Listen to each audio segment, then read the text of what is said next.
The following is a production of Stevenson Media. Want to tip the host? Just scan the QR code or click the link in the description. Get a free Houston Sports State of the Union podcast t-shirt with a donation of $50 or more.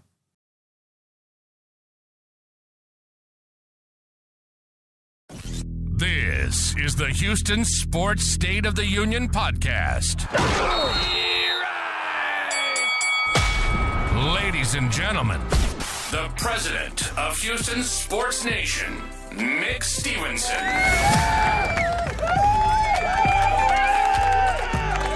Thank you. Please be seated. My goodness. My fellow Houstonians, welcome to this Houston Sports State of the Union address for the week of July 7th. I am the self-appointed president of Houston Sports Nation, Nick Stevenson. As always, there's a million different things you could be doing tonight. You chose to spend a little bit of time with me, and I appreciate that. On today's show, once more the city finds itself recovering from a hurricane and looking toward our baseball team for inspiration and hope. Will the Houston Astros deliver? We'll talk about it. The Houston Rockets have some youngsters turning heads on the USA Select team in training camp for the Olympics. What will that experience do for them in this upcoming basketball season? And we'll take a look at some video from a workout that Jabari Smith did with Kevin Durant. Also, I'm getting prepared for my Madden 2025 experience. I haven't picked up Madden in like 2-3 years.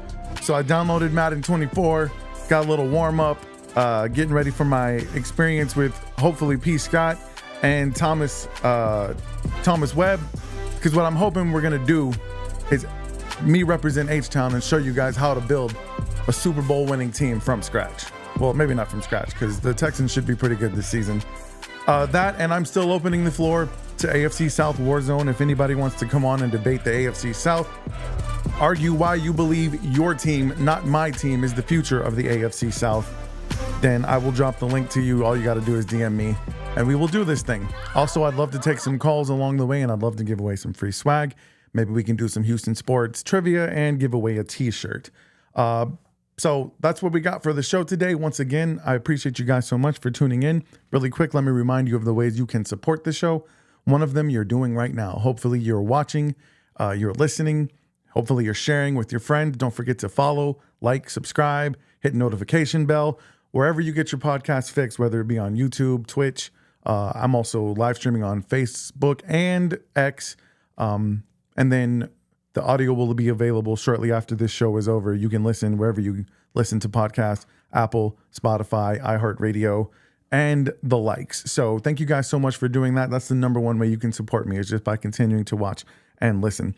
If you would like to contribute monetarily, right here in the corner, if you're watching the video, there is a QR code. You can scan that. That is a QR code to my tip jar. There's also a link in the description of this video you're watching or the audio you're listening to. If you would like to contribute to the show, everything that you give to the show goes right back to continuing to bring you more content. A donation of $50 or more will get you a Houston Sports State of the Union podcast t-shirt or hat or hoodie, whichever you prefer, man. Just make sure when you send that $50 or more, you take a screenshot of it and you send it to me into my DMs on any of my socials. That way I know it's you, and I can make sure that you get the t-shirt that you're looking for. Also, I have affiliate links in the description of this video or the audio you're listening to for both Houston Sports fan gear and the podcast equipment that I'm using to bring you this show. If you guys are interested in purchasing anything from those links, I'll get a little bit of change from it, and it'll be much, much appreciated. And then lastly, I do have one more spot available for sponsorship. If you're looking to get the word out about your business, I would love to help you do so. I'd love for us to grow our businesses together. So reach out to me at hsstateoftheunionpod@gmail.com, and we can discuss further sponsorship. So once again, that's the ways to support the show. I appreciate you guys if you're listening. Listen, in Houston, there may be some of us with no power. We may be running on generators. Maybe you won't get an opportunity to watch this live because you're still dealing with no power. You're still dealing with the repercussions of Hurricane Beryl that came through yesterday. Listen, we all remember Hurricane Harvey, what sports did for this city after such a devastating time. It was just a small distraction. I'll never forget a picture that I saw of somebody watching the Astros with their house completely gutted. No carpet, no drywall. They're sitting on buckets, but they're cheering and they were laughing and smiling. And that's the power of sports. And I hope that this podcast can give you just a little bit of that. The Astros should be throwing their first pitch in about 30, 45 minutes or so. So I'll keep you abreast on that. And I'll try to get out of here as quick as I can so you guys can go and watch the baseball game. But it's fun to listen to the podcast and watch the baseball game at the same time. It's almost like we're watching it together. So I just will hope everybody continues to stay safe out there. If you don't have any power, if you don't have AC, I hope you're able to stay somewhere where you have power, where you have AC, or at least you're hanging in there with your generators. I just hope everybody stays safe and we continue to stick together and get through this thing together. And don't be an a-hole. Stop hoarding all the tissue. Stop hoarding all the batteries. Stop hoarding all the gasoline. Like, let's be good neighbors. Let's show everybody what Houston Strong looks like. All right. So once again, thank you guys so much for tuning into the show. Let's get started with the state of the Houston Astros. All right. Here we sit still. Astros 2 games out of first place in the AEL West. And the fact that they're there is amazing. I don't want to take away any of the credit that they deserve for continuing to fight, continuing to be relentless. We got to be honest, though. There's also a little bit of slippage from the Mariners that's allowed this comeback. But still, 2 games out. We got 2 more series before the All-Star break, and they are both very winnable series. As a matter of fact, today is the first game versus the Miami Marlins. And you really, really, really hope that we're going to see the Astros sweep this series. This one you got to sweep because you got the Rangers next, and the Rangers actually are on a win streak right now. I believe they've won 4 in a row, and they're still 5.5 games out. So they're still trying to make moves in the AL West as well. It's going to be really interesting to see if they are going to be buyers or sellers as the trade deadline approaches just 3 weeks from today. So you've got the series versus the Marlins. You really, really want to try to sweep that one. We're going to take a look at the Astros' health in just a moment and see what the chances are that they will be healthy going into the All-Star break and coming out of the All-Star break and have the likes of Kyle Tucker and Justin Verlander back. But even without them, they've been getting it done. But let's face it, this team still needs some help. Now, there is help coming in the form of health, we hope. Let's see. It was a week ago that Luis Garcia threw a scoreless inning in his first rehab start. That's still a long way to go between that and coming in and contributing to a baseball team that's trying to win a pennant. So I don't think the Astros are counting on that. I think that would be a bonus for them if Luis Garcia was able to come back at any point this season and help this team. The same with Lance McCullers. I think it was 2 weeks ago now. He was throwing up downs, whereas basically a simulation of getting up, throwing 25 pitches, sitting down for a simulated at-bat period for the Houston Astros, and then getting up and I believe throwing another 25 pitches. So he did that 2 weeks ago. I haven't heard any new news, any update on that since then. If any of you guys have, I'd be really curious to hear what that is. I've done a lot of research, a lot of Googling, and I can't find any update on Lance McCullers. But the Astros, once again, if Lance McCullers comes back, anything he can give this team, that should be considered a bonus. They need help. Now, last week, I talked about some of the people that I think the Houston Astros should be pursuing. One of them was Vlad Guerrero Jr. I still believe that, although I'm reading a lot of news that Vlad Guerrero Jr. will be staying with the Toronto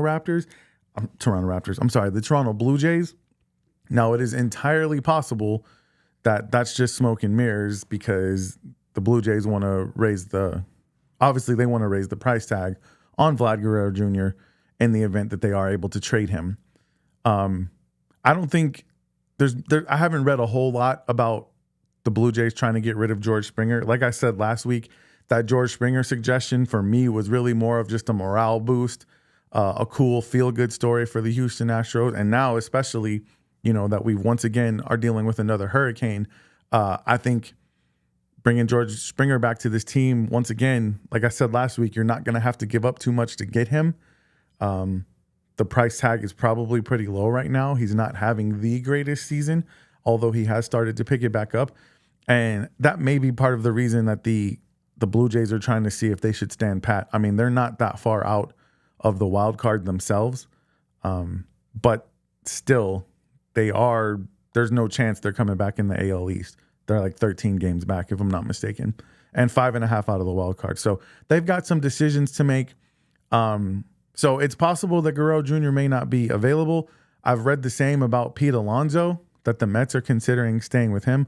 Once again, this time of year, you really can't believe anything that you're hearing because there's a lot of smoke and mirrors going around. People obviously want to drive up the price as high as they can for some of these players and get back as much as possible. So we don't know if that's the case or not. I don't know how interested the Astros are in Pete Alonso, to be honest with you.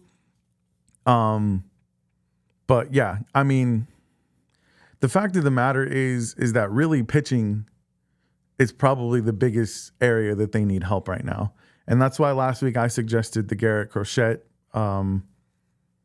suggestion. There's also some other pitchers that could possibly be available, one of them being a former Astro. Listen, I think when we lost Phil Maton, Hector Neris, and Ryan Stanek, I don't think most Astros fans really thought that was going to be that big of a deal because we expected Abreu, Presley, and Hader to be nails. And while they've gotten better, they've been a part of this comeback in the AL West. They just are not even close to what we thought they were going to be. They have not been nails. As a matter of fact, Hader just gave up the win yesterday on a walk-off home run to Christian Vasquez, of all people.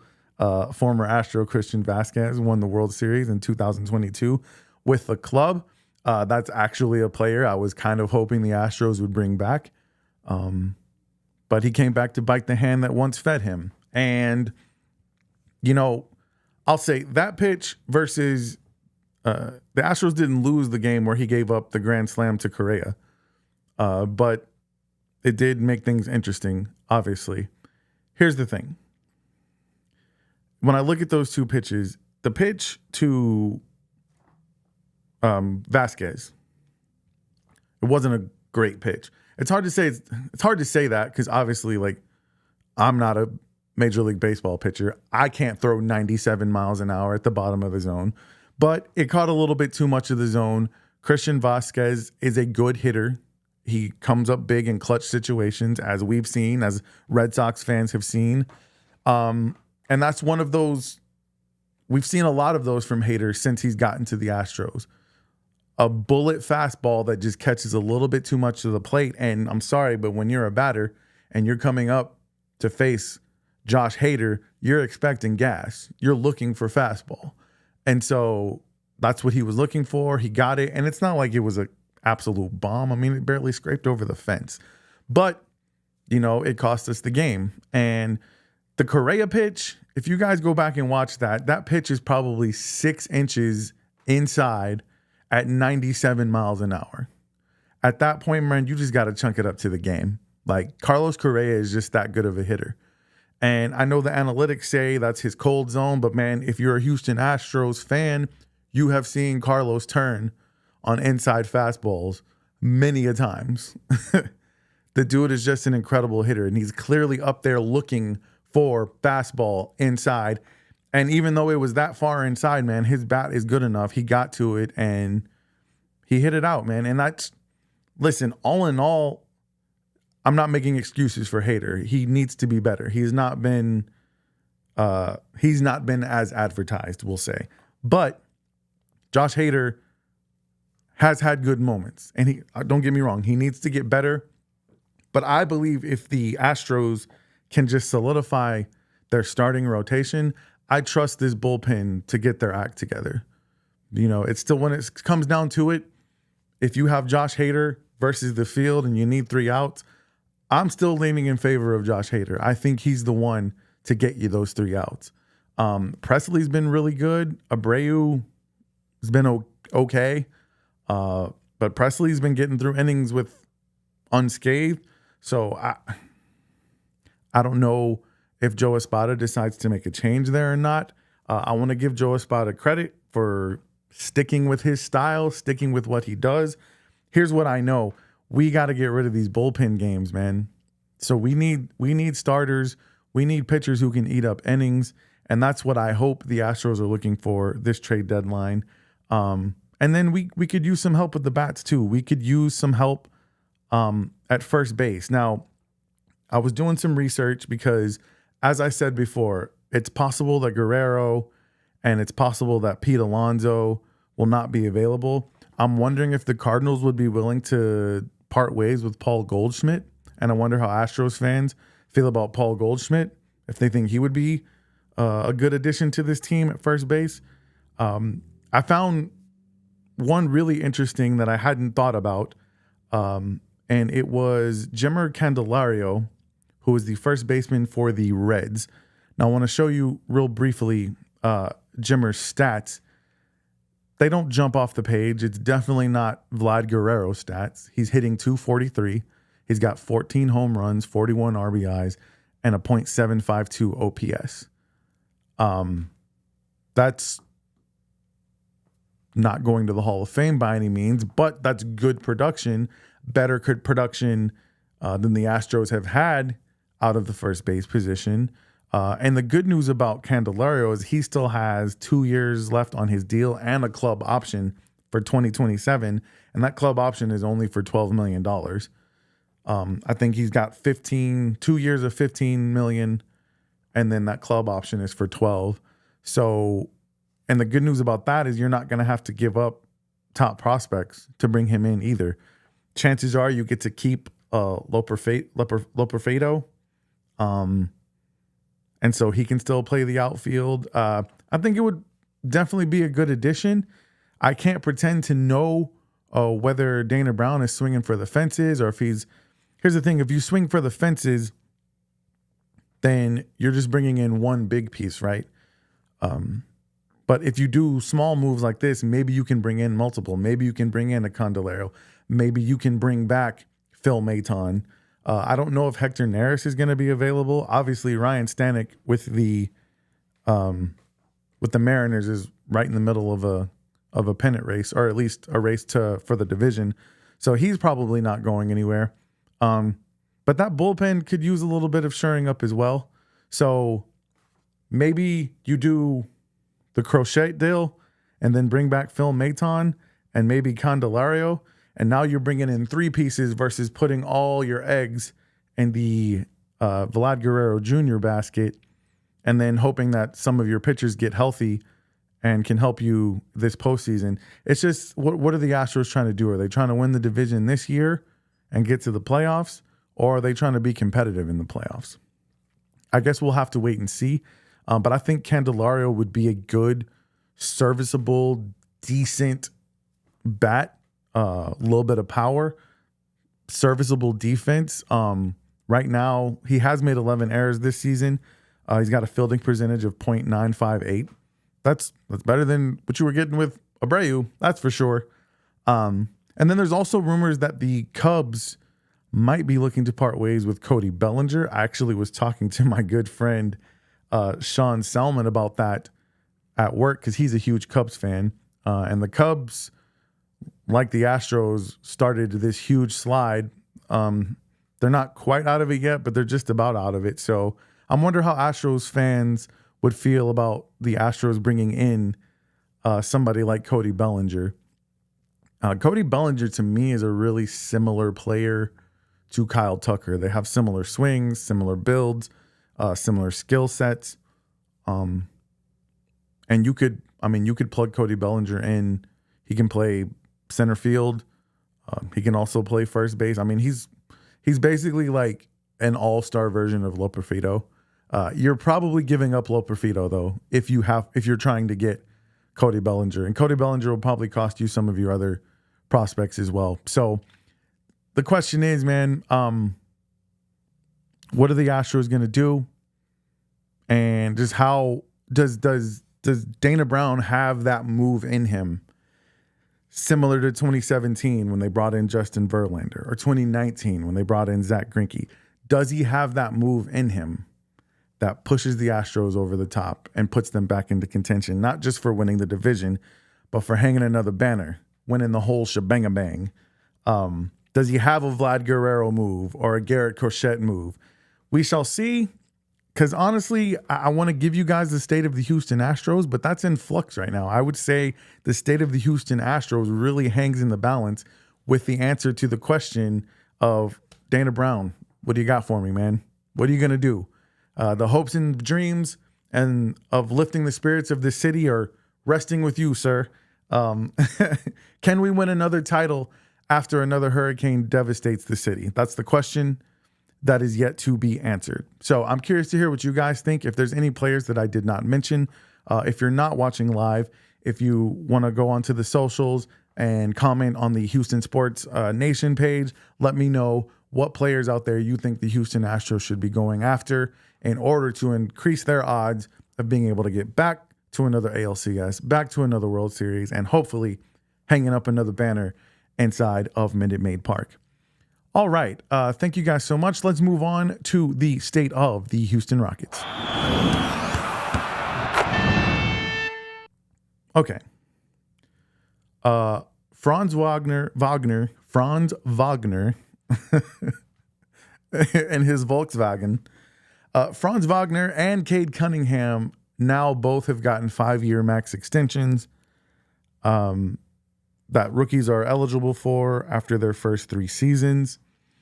And there's already been reports out before those extensions happened that the Rockets do not plan to extend their rookies from that draft, which are Jalen Green and Alperen Şengün. Also from the same draft as Tari Eason, but I don't think anybody expected or wanted the Rockets to extend Tari Eason because Tari Eason has played less than Anthony Davis. Tari Eason in the last 2 seasons has played less than Anthony Davis. So I don't think anybody was actually looking for him to be extended. But there are a lot of question marks around the Rockets not extending Jalen and not extending Alperen. And the question is that considered disrespect? I think that's kind of silly. I've gone on record saying that what I would have done this season is I would have rewarded Alperen Şengün for his play over the last 3 years because he's been more consistent than Jalen. And I would have given him his extension and I would have said, hey, Jalen, I need you, the way you played after the All-Star break the last 2 seasons, I need you to do that from the beginning to the end of the season. And $255 million over 5 years is yours. All I need you to do is just prove to me that you can do it for an entire season. And I don't know the mental makeup of these 2 individuals. I don't know if you extend Alperen and you don't extend Jalen, if that's going to make Jalen feel some type of way. I think Jalen should be smart enough to understand, like, yes, I have not performed to the level of Alperen Şengün. At the same time, I've been available more than Alperen Şengün. And when Alperen Şengün went down, I carried this team to a 41-41 record. I'm not trying to take away from what Jalen has done. It just hasn't been consistent enough. And I think he knows that. I also don't know that this move has anything to do with that.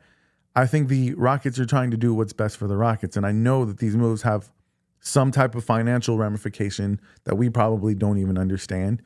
And I got to imagine if Rafael Stone is a good GM and if Tillman Fertitta is a good owner, they've had this conversation with Alperen Şengün and with Jalen Green, or at least their representation, and said, hey, this isn't disrespect.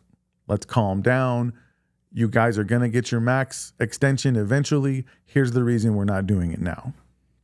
Or maybe if it is performance-based, I know Ime Udoka would have no problem telling Jalen Green, hey, man, I need to see more from you. Or even Alperen, hey, you've had a great season offensively. I need you to improve from the three-point line. You've got to get your free throws in order. And I need you to play a little bit better defense and rebound better. And then you get this max. Maybe that conversation has happened. I don't know. I just don't want to read too much into it. At the end of the day, the Rockets have a lot of decisions to make because they have a lot of young players that they have drafted over the last several years. And I mean, at some point, Amen Thompson, are you going to pay him the max? Are you going to pay Cam Whitmore the max? Like at some point, somebody of all of these players that would have been drafted is not getting a max contract. So if you just start throwing them out all willy-nilly, I guarantee you this is what I do know. There is some strategy behind why the Rockets have not done it. I don't think it's any disrespect. I think they're just trying to play this thing smart, and I applaud them for that. Amen Thompson and Jabari Smith Jr. were selected to the USA Select team for Team USA for the upcoming Paris Games. So they've been in training camp, training with the team. And if you've seen any of the video, man, they're holding their own out there. Amen Thompson's been running the point for the white squad or for the select team going against, the starters. And he's looked pretty good. He's out there throwing dimes. He's out there playing with Cooper Flagg, which, man, imagine. There's no chance that the Rockets are getting Cooper Flagg now because they don't have a first round pick this year. More than likely, they won't have a first round pick this year. After trading away the rights to swap with Brooklyn tanking. But that Cooper Flagg kid looks good, man. And Amen Thompson looks good, kicking it out to him in the corner for threes, throwing him lobs. Imagine, what if? But that's all we'll be able to do is imagine it because it's not happening. But I will say it's good to see our young Houston Rockets players out there with Hall of Fame players, out there with some of the all-time greats. Yes, Prescott Kelly, all-time greats are on this USA team. We can discuss that later. But it's good to see them out there holding their own, man. As a matter of fact, I wanted to show a little bit of this workout here. If you're the listening audience, you're going to have to bear with me. I'll try my best to be descriptive. But Jabari Smith Jr. was working out with Kevin Durant on footwork, on balance, and it looks like a little bit of ball handling, but not very much. I got to tell you, man, if you watch the video, you guys can either go watch it on YouTube or I'm going to post it on the Houston Sports Nation page. Listen, when you watch Kevin Durant do a move and then you watch Jabari Smith Jr. do it right after him, you really realize like there's levels to this. And listen, I'm impressed with Jabari in this workout. And I'm hoping that Jabari can add a little bit more athleticism to his game, a little bit more ball handling, have some better balance, and be ready to shoot quicker than he has been. But like I said, I mean, there are levels to this, but I'm more impressed, much more than the workout itself. Like I think he looked good at the workout. He didn't look Kevin Durant good, but he looked good. What I'm impressed with is Jabari Smith's work ethic and his desire to get better. I mean, the fact that he's even doing this, that tells me a lot about him, and I'm really hoping it's going to translate into his game going into now his third season. Because we all know, we watched Paolo Banchero have a really good season. He had a really good rookie season. And when Jabari Smith was doing the correspondence in the NBA Finals talking to Jason Tatum, one of the things Jabari Smith asked him is, hey, what kind of advice would you have for a player going into their third year who hasn't quite lived up to the expectations that not only other people had on them, but the expectations that, he had for himself. And so to see him continuing to work, to see him in the gym, I know Ime Udoka loves it. I know Rafael Stone loves it until maybe it's time for that contract extension because he's making his job harder. But I really hope that both Amen Thompson and Jabari Smith are able to take this time that they are with all of these great players and just absorb as much as they possibly can. That can only mean good thing for the Rockets going forward. And just don't get hurt, please. Please don't get hurt because you guys are very important to this team this season. And the same goes with the Houston Rockets, who will be playing in the Summer League, which I am also looking very much forward to. And the Summer League is going to be starting on Friday, July the 12th, versus the Los Angeles Lakers at 6:30 p.m. Central on ESPN. I do not know if Bronny James is playing in Las Vegas Summer League because he's already played in the Cali Summer League. He's averaging a whopping 4 points a game. But I was really hoping to be able to see the likes of Reed Shepherd go up against Bronny James. But the Houston Rockets Las Vegas Summer League roster will be obviously headlined by Cam Whitmore, Reed Shepherd. Also, AJ Griffin, who the Rockets just acquired via trade during the draft, will be there. And rookie free agent Naftali Dante, who looks to be a really exciting big man who's got, some defense and some rim protection in his game, a little bit of high flying action. So hopefully we'll see a few lobs in the Summer League. And Cam Whitmore is going to be able to see if he can defend his Summer League MVP title. But it starts Friday, July 12th. Then on the 14th, they play the Wizards. That's on ESPN2. On July 15th, they play the Pistons on NBA TV. And then they will wrap up Summer League Thursday, July 18th on ESPN versus the Minnesota Timberwolves. So we will have actual basketball to talk about, and it's going to be awesome. I'm looking very much forward to that. And once Summer League gets started, my hope is to have SB Nation writer and friend of the show, Lashard Binkley, return onto the show so we can actually talk some Rockets hoops. I can't wait, man. You guys know me. I love the Rockets. It's my favorite team in the city, and I love basketball, and I can't wait to talk about it. So I would say the state of the Houston Rockets is good, exciting, and I can't wait to actually talk about games. All right, there's not a whole lot going on, but let's get to the state of the Houston Texans.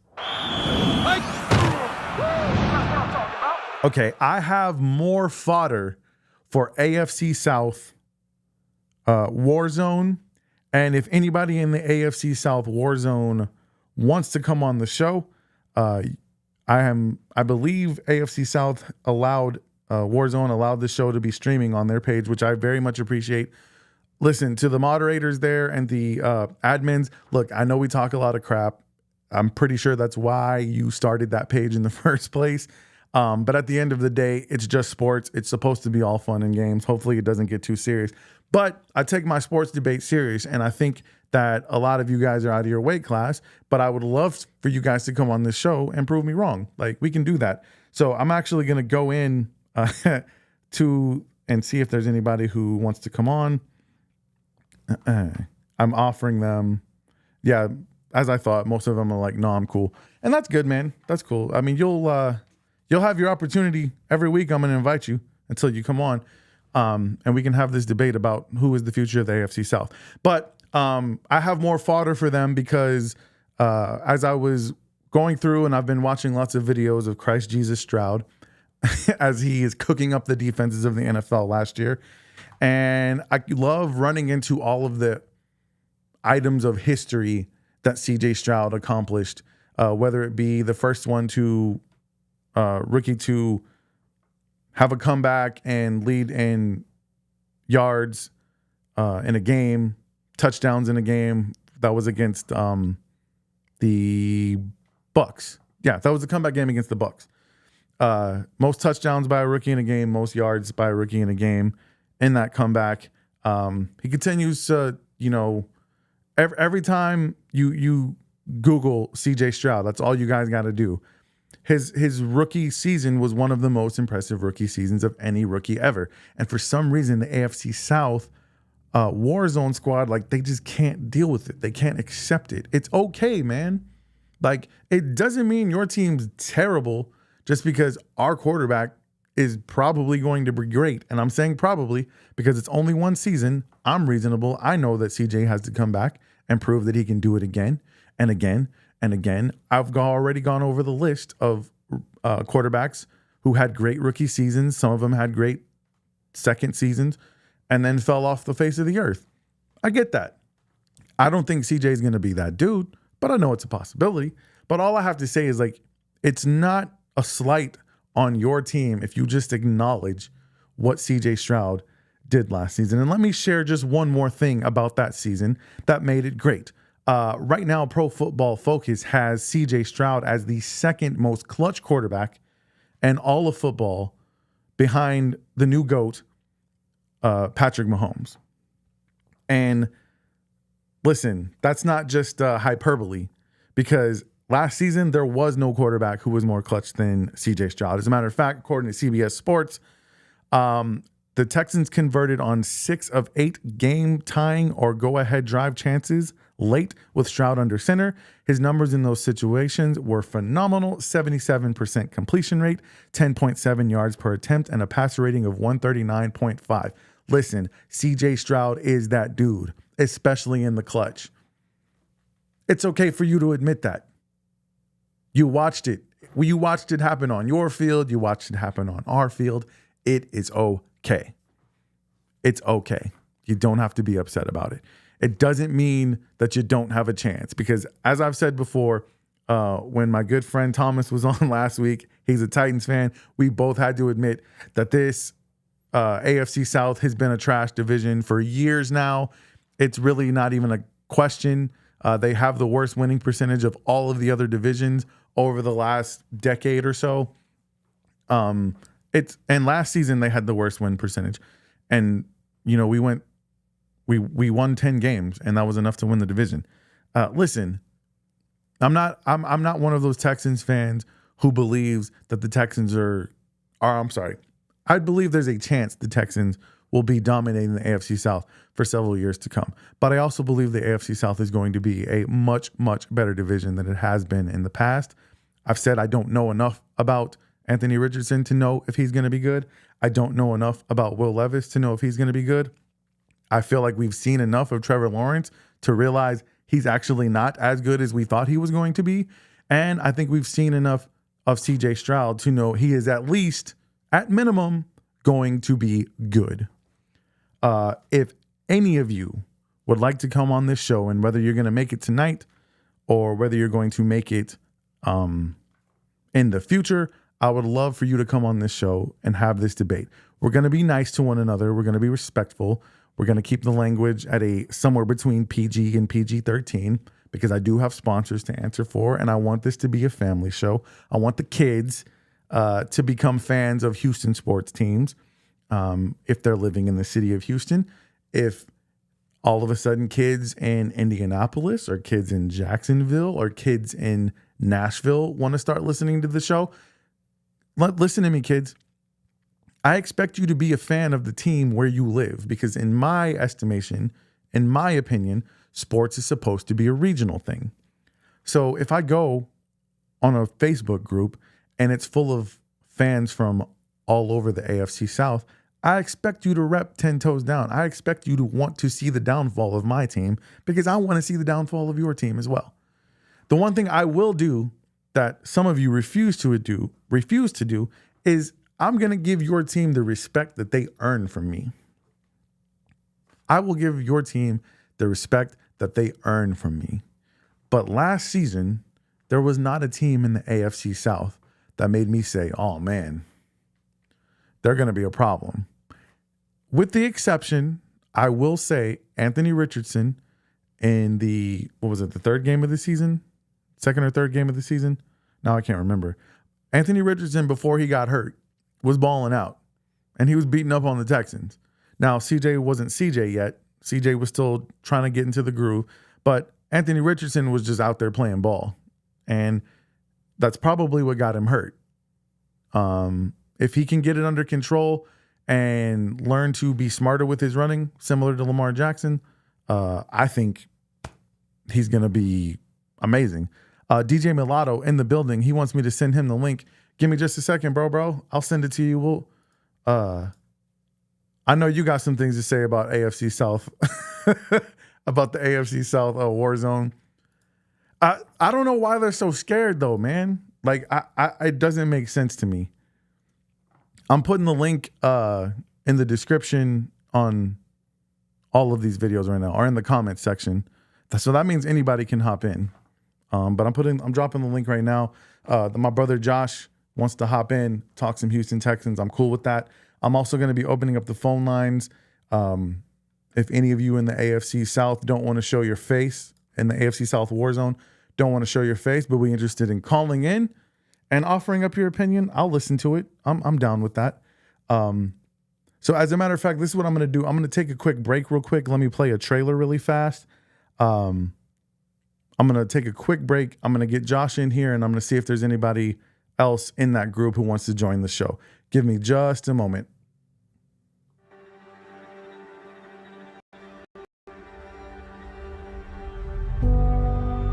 Sunrise. A symbol that a new day has begun. A new opportunity to build, to grow, or to start over.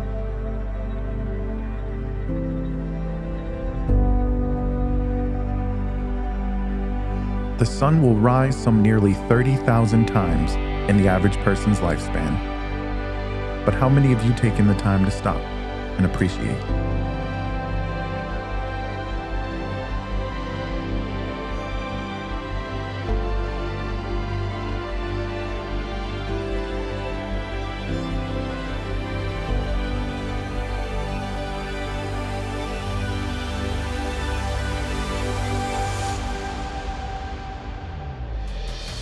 At Fair Dinkum Coffee Shop, we understand that sunrise is where dreams become reality, where champions begin their journey, and where a warm smile and a great cup of coffee can make the rest of your day. That's why every day we handcraft our coffee, from the roaster all the way to your cup.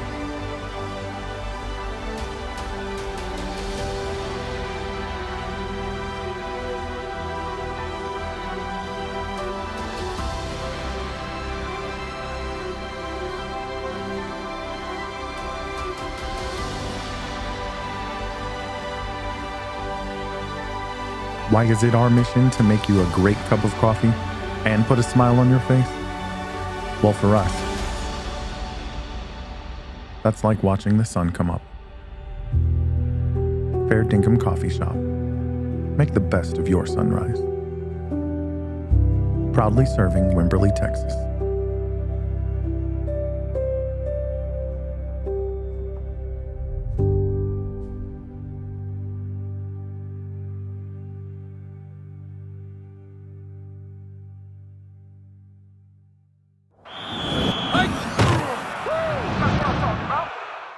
All right. Thank you guys so much for your patience. I'm back. I got my brother, DJ Mulatto, a.k.a. the new Houston Texans season ticket holder, a.k.a. my baby bro, Josh Stevenson. What it do, baby? Nah, I can't hear you, bro. What happened? I unmuted you. Did you mute yourself? I muted it. My bad. What's going on? You're good. What's good? I like that jersey. Is that the new Stroud? Yeah, I got the H-Town Stroud. Yeah. Next time I'm gonna get you a flip your camera. I had good lighting outside, but my neighbor just put out a chainsaw cutting down some trees, so I had to come back inside. So your power back on? My power's back on, man. It just came on late last night. I was about to look for a hotel. Yeah. And we were able to. As soon as I was trying to look for a hotel, everything was booked anyway, but the power came on, so I feel you, big dog. We're good. Man, I've gotten really fortunate with these storms on multiple occasions. And the thing that trips me out is that, like, I know eventually, like, my number's going to be up, right? Like, it's going to be my turn. We've never lost power. Yeah. We've never flooded. And I'm going to keep knocking on wood that doesn't happen. But it hasn't been the case. So, yeah, I hope that'll continue to be the case. But I wanted to check on you last night, and I know I don't want to say it's pride, bro, but it's a man thing. Like, you want to be at your house, you want to make sure your house is good. I felt the same way, man, when we had the freeze, and my family was like, "Oh, we want to go take a shower at so and so's house." Like, it was me and my dog at this house. Like, I am legend, bro. I was like, I'm not leaving here. This is my castle. You want me to keep it a buck with you? Yeah. You had called me earlier and I missed your call and I called you back. And I was like, I was on that same energy that you on right now. Like, man, we ain't going nowhere. You know what I'm saying? Like, we gonna ride this out, I am legend style. And I called Dad And I was like, hey, man, you got power? He was like, yeah, I got power. And I was like, you got room in your refrigerator? He was like, yeah. He was like, your brother trying to get a hold of you, though. You know he got more room over there. And I was like, damn, my brother do got more room over there. So I went. Yep. I was like, all right, Dad, let me call Nick real quick. And I hung up with Dad. Uh-huh. And when I hung up with Dad, I was standing in my driveway because it was so hot in my house, bro. Yeah. Like, it was 5 degrees. I was like, nah, bro. And as soon as I picked up the phone, I went to go dial your number, my Ring camera came on. And it was like, you know, that moment when Joe Rogan's on the Ring side. I was like, oh, we got power. Yeah. I came running inside. I turned the AC up because I had a couple like times when it came on for a minute. I had all the windows open in the house. Yeah. So I came in the house. I was like, hell yeah. I closed all the windows. And as soon as I closed all the windows and put the AC down, them turned off again on me. And I was like, man, it stayed off for probably another 12 hours. But then it ended up coming on late last night. And I was like, But I was just about to call you, though. I ain't gonna lie. I was going to be sleeping on your couch. I feel you. Well, man, we had Denise and Rom came to stay with us last night because the power was out in their house. So we would have had a party going on. I'd had you bring a bottle or something, but I'm just glad you guys are okay. And you know, I was saying how I've been fortunate, and sometimes you forget that other people are experiencing things different than you're experiencing them, because like I said, we've had power, we've had internet, and so when today I got back to work on podcast stuff and I'm texting my contacts, and I almost forgot, like, man, I need to check on them to make sure like that they're good, because just because I'm good don't mean everybody's good, you know?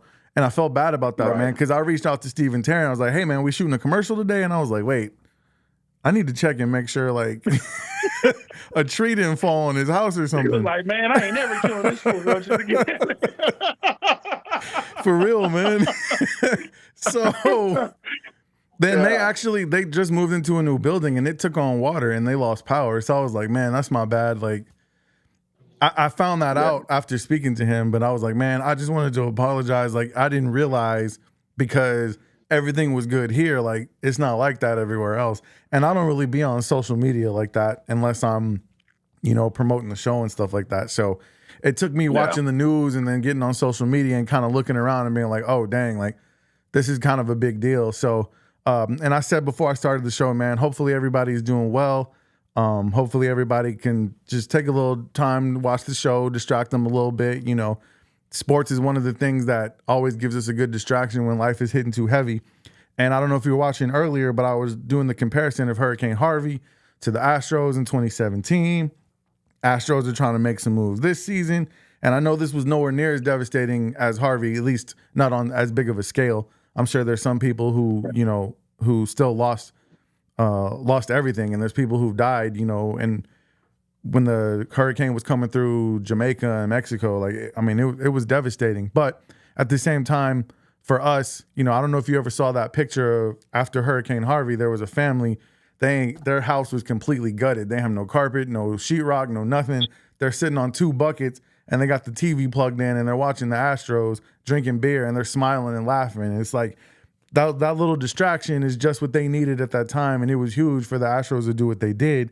And so now the question is, what the Texans gonna do, bro? What the Texans gonna do? We got to bounce back, man. Last time we had a bad hurricane that affected the season, like we started off bad. Yeah. But I have a feeling that this team's different. I was at NRG today. You know, I am, those who don't know, I am in the gas and electric industry, contractor for Centerpoint. So I was at NRG today because that was one of their staging centers for all the crews to come in. Yeah. And today I made my rounds around the city. And it's funny, you talk about like just perspective, right? I was kind of mad. I had like a lot of trees falling in my yard and I had, you know, debris everywhere. But going around the city, seeing families still with no power, seeing some families that, you know, homes were, roofs were destroyed, garages were destroyed. Yeah. NRG's missing a piece of the roof right now. Yeah. There's a hotel, I think the Wyndham, right outside of off of 610, right there by NRG. The whole side of the hotel is missing. So being out there today kind of put things in perspective, and it felt good to try to be out there and, you know, help people as much as we can. But yeah, Houston's a resilient town, man. And it sucks that hurricane season starts before football season. because I really don't want it to affect this season. I hope, knock on wood, this is the last storm that we get this year. Yeah. Not trying to push any on anybody else, but for category 1, I feel like that thing came through here and did some damage. Now, it wasn't like Harvey. Yeah. Harvey parked for 3 days and flooded everybody out. But man, all this wind damage is kind of like, which one would you rather have, right? Yeah, that was the big difference. A whole bunch of water damage or a ton of wind damage. The wind from this hurricane was absolutely crazy, dude. Yeah. Like my backyard is still destroyed. Got the front yard fixed up yesterday. But yeah, man, football and sports, it brings people together. Like when those moments are, I remember JJ Watt doing his fundraiser, like that brought hope for the city. Yeah. And the team, I think about New Orleans after Katrina, like they're making their Super Bowl run. Like that was for the city. Yeah. You know what I'm saying? And those people that were sitting there celebrating that Super Bowl, some of those people were sleeping in that stadium. You know what I mean? After evacuating with leaks, and the stories about what was going on in the Superdome were ridiculous. But sports is something that helps. I think it goes hand in hand. Like when a city deals with something like that, it takes resiliency. You gotta, even though the chips are stacked against you, things aren't going your way. You're down in the dumps. You got to bounce back. You got to fight. And sports is all about that. Like no season is easy. Like every season, every team that wins a Super Bowl has adversity. You look at the Chiefs last year.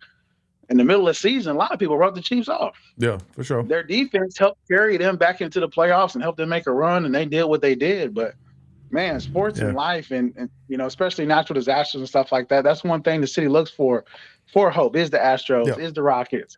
It's that one thing where you can just disconnect, and that's why I love sports, man. I love Houston sports. I love the Texans, and they're gonna do it big for the city this year, man. Yeah, I'm putting it in the bank. I already made a $50 bet today with my boy Paul that we beating the Cowboys.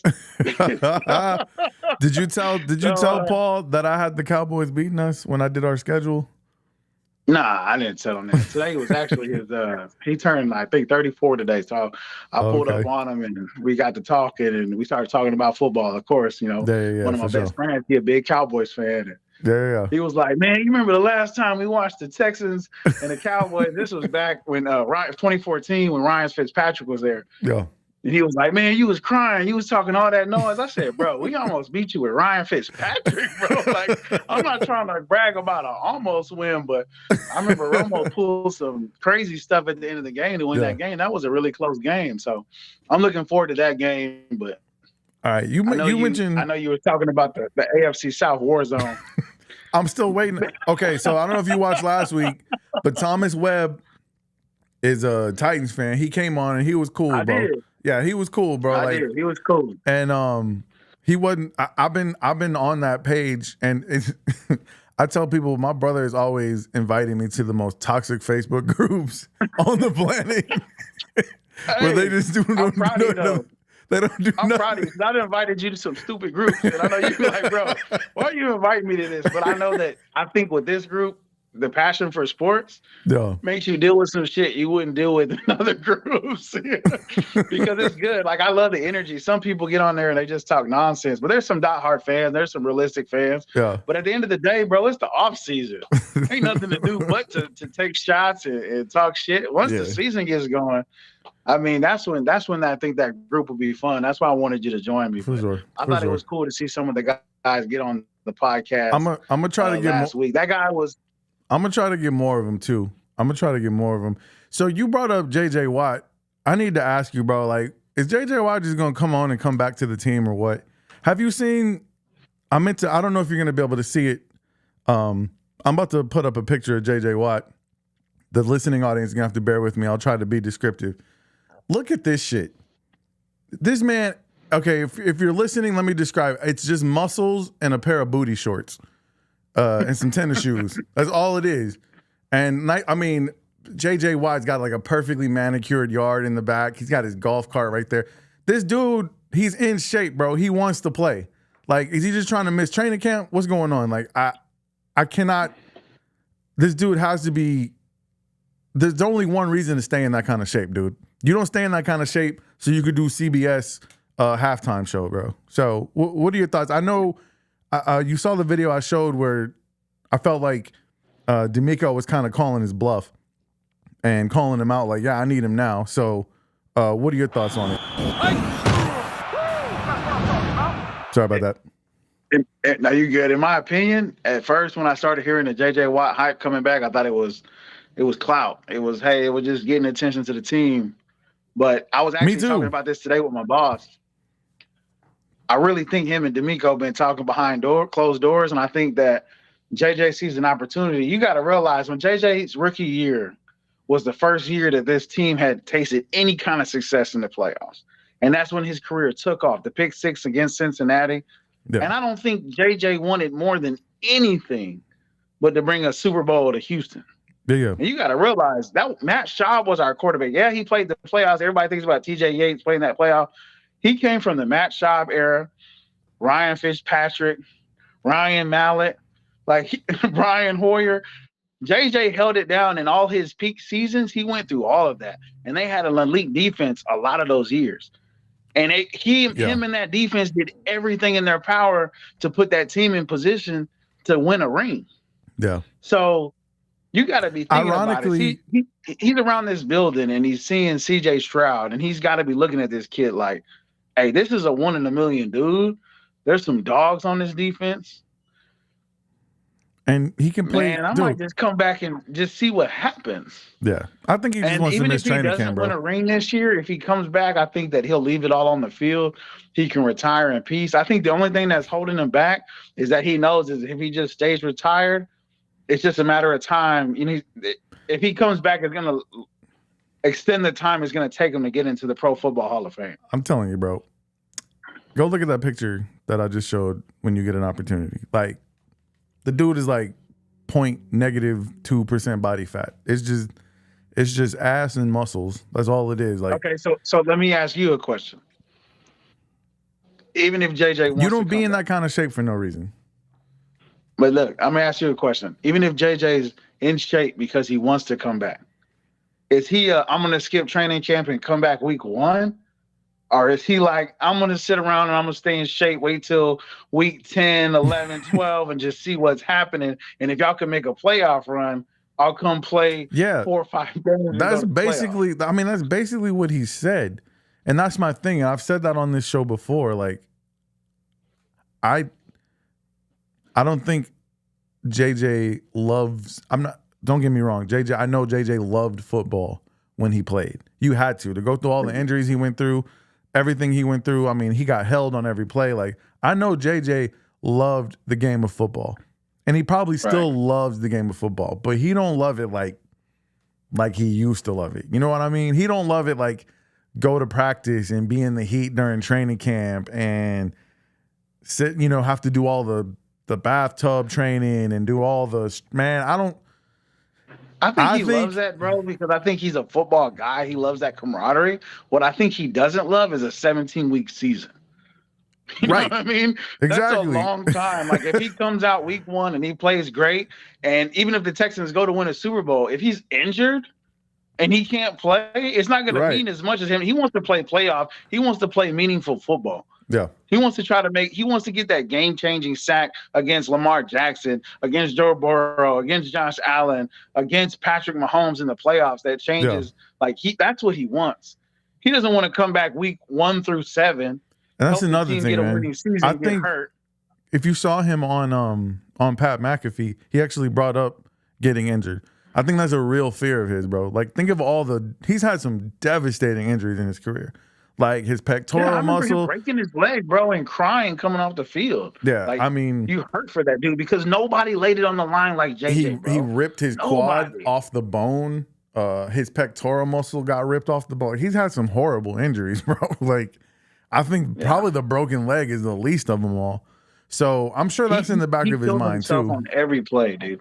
It doesn't matter if we had Ryan Mallett, Brian Hoyer, Ryan Fitzpatrick. He never lowered his level of what he was going to bring to the table because the team's cap was, hey, we're not more than a 9-win team or we're not more than a 10-win team. He brought it every freaking week, dude. And if he comes back, even though he's not young JJ, he's not going to be holding back, bro. He's going to let it loose.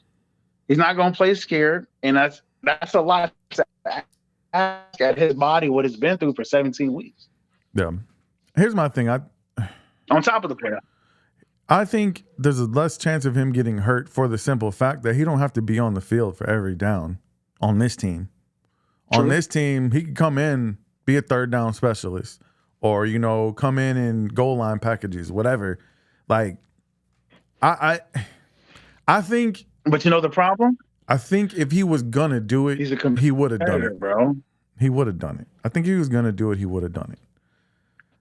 Because honestly, why would he wait till let's say week 15 is here and the Texans are now down 3 linemen.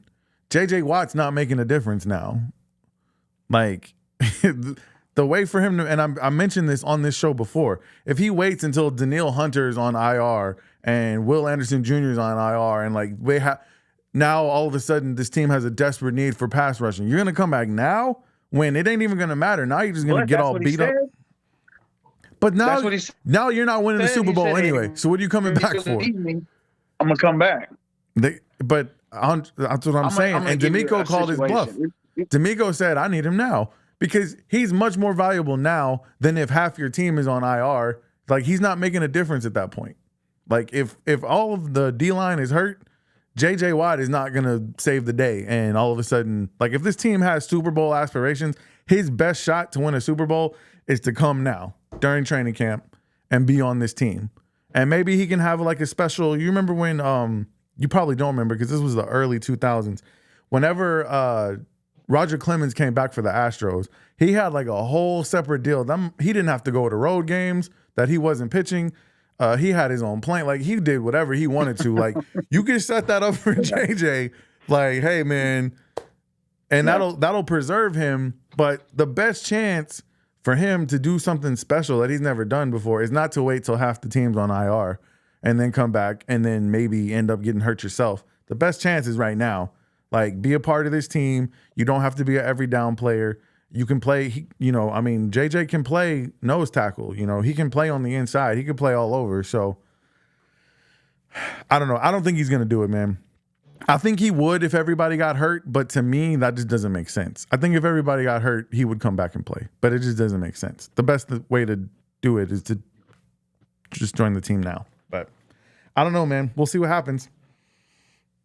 We shall I think see. The only way that would backfire is if, say he's coming in on third down, he just comes in to clean up every now and then.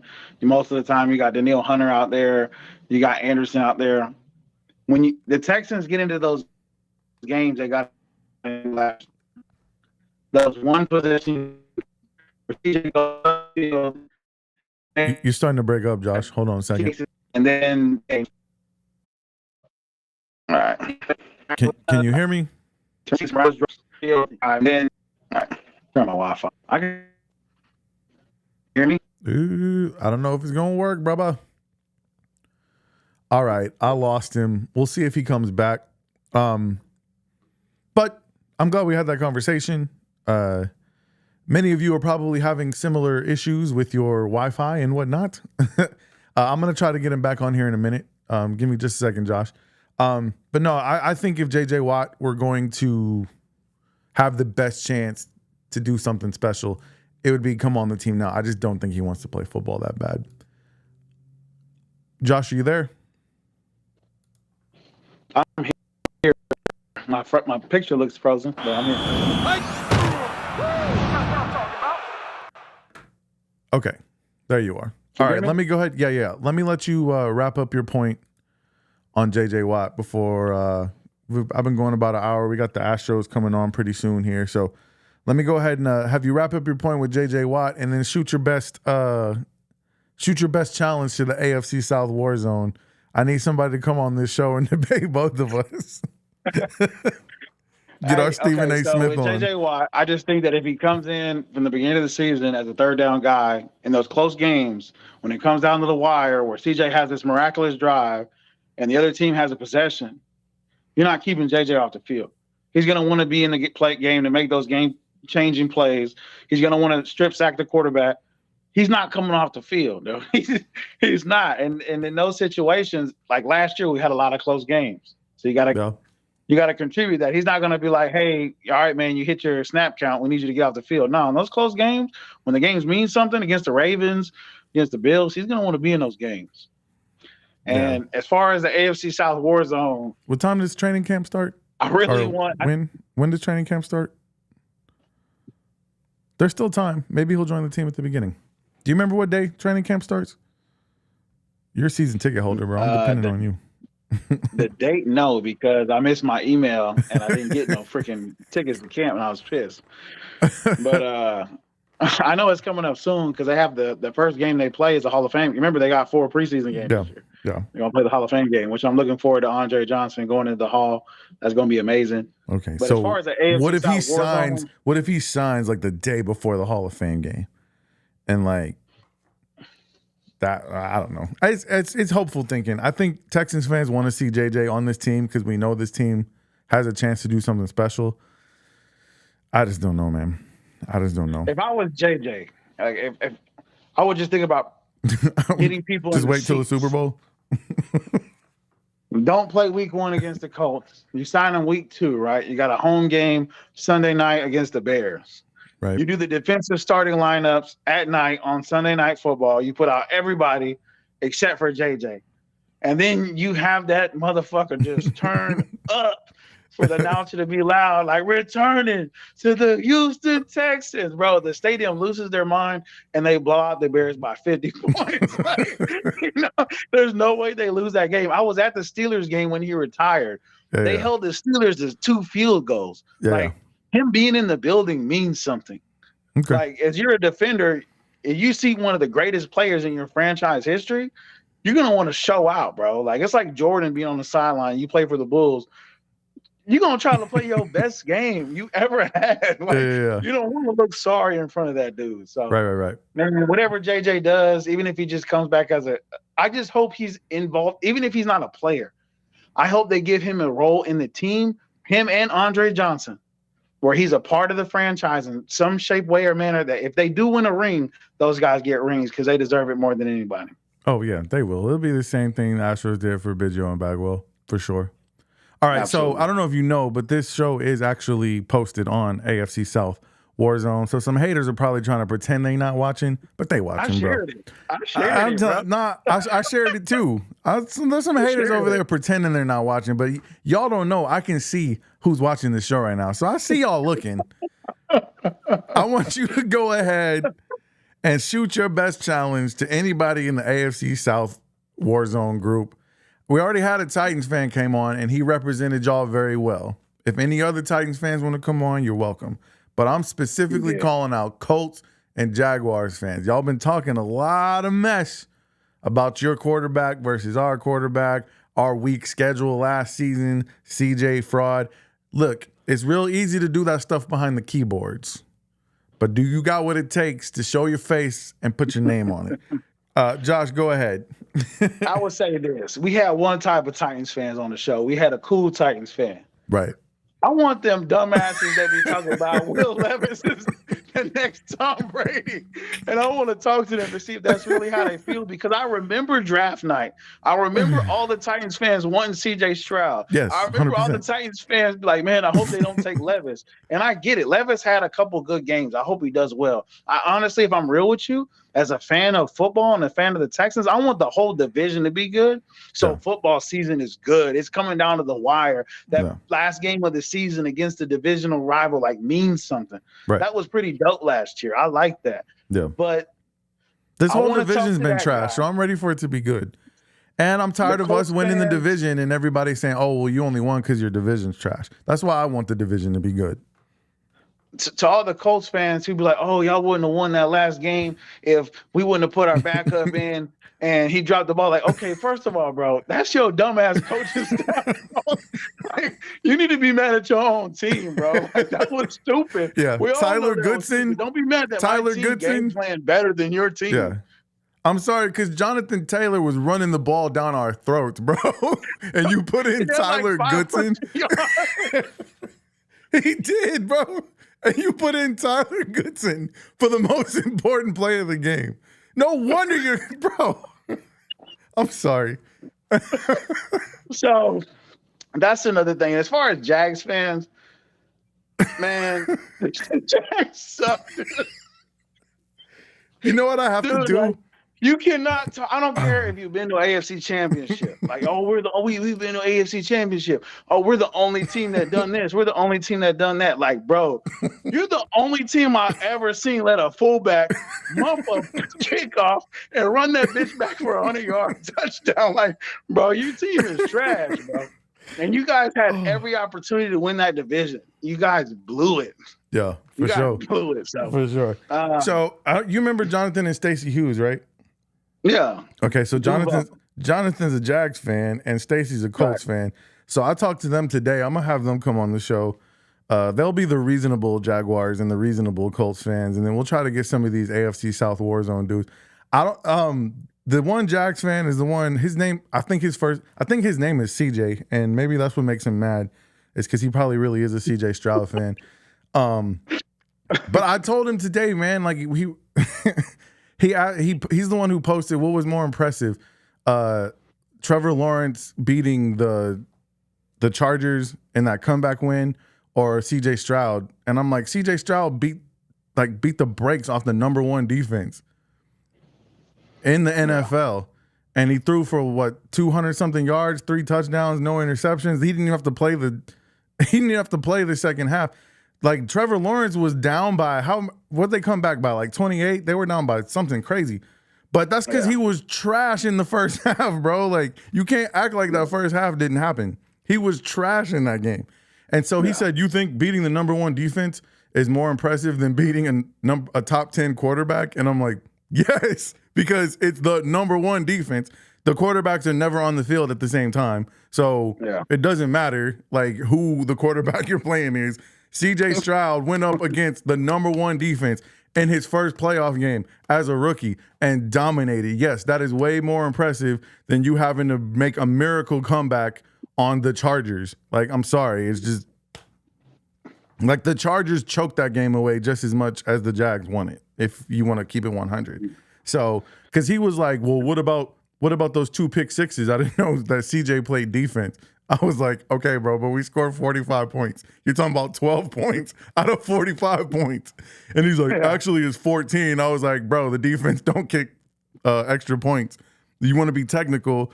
And so he's like, I invited him on the show. He was like, hell no. He's like, I'm not gonna debate somebody who don't know X's and O's. I'm like, okay, bro. All right, bro. It's funny, bro. Like, at the end of the day, like, if we talk about relevant things, we can talk about the 2002 season, 2009. The only team in the division last year to win meaningful football games or play in meaningful football games was the Texans. You can brag about, oh, man, we beat you. Okay, that game, what did it do for you? It didn't do anything. The Jaguars had one meaningful football game, and they choked it. like